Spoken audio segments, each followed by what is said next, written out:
അജിതകുമാരി.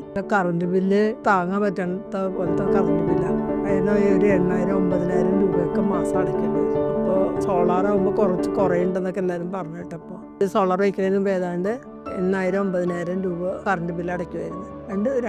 രണ്ട് കണക്ഷൻ്റെ കൂടെ ഒരെണ്ണത്തിൽ സിംഗിൾ ഫേസാണ്, അതിന് ഇത്ര വരില്ല, 1,500 അത്രയൊക്കെ വരുള്ളൂ. പക്ഷെ മറ്റത് 8,000-9,000 ഒക്കെ വരും. താങ്ങാൻ പറ്റാത്തതായതുകൊണ്ട് അപ്പോൾ സോളാർ വെച്ച് നോക്കാം. അതിനിപ്പോൾ ഇത്രയും ഇനീഷ്യൽ പേയ്മെൻറ്റ് കൂടുതൽ വരണമെന്നല്ലേ ഉള്ളൂ, എന്നാലും ഇതിൽ നിന്നൊന്നും രക്ഷപ്പെടാൻ പറ്റിയാലോ എന്ന് വെച്ചിട്ടാണ്. കാരണം ഇത് സ്ലൈറ്റ് ചേഞ്ച് വരുമ്പോൾ അതിൻ്റെ സ്ലാബ് മാറും ഇലക്ട്രിസിറ്റിയുടെ. അങ്ങനെയാണ് അത് അങ്ങോട്ട് കൂടി വരുന്നത്. അത് ചിലപ്പോൾ അവർ പിള്ളേർ ഇപ്പോൾ രക്ഷയൊന്നുമില്ലേ, കുഞ്ഞുങ്ങളൊക്കെ അല്ലേ, നിങ്ങളൊക്കെ AC എന്ന് പറഞ്ഞിട്ട് ഇത് കിടക്കില്ല.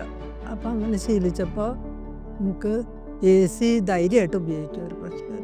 മറ്റേത് കറണ്ട് ഉപയോഗിക്കുക, നമുക്ക് AC എന്നൊക്കെ പറയുമ്പോൾ നമുക്കൊരു ടെൻഷനാണ്. വളരെ നല്ലതാണ്. ഞാനതുകൊണ്ട് എനിക്കും പരിചയമുള്ളവരോടൊക്കെ പറയും സോളാർ എടുക്കുക. കാരണം അതുകൊണ്ട് നമുക്ക് എന്തായാലും മെച്ചമുള്ളൂ. ഇൻസ്റ്റാളേഷന് നമ്മൾ പൈസ അടച്ചു 1-2 ആഴ്ചയ്ക്കകം തന്നെ ശരിയായി കിട്ടും.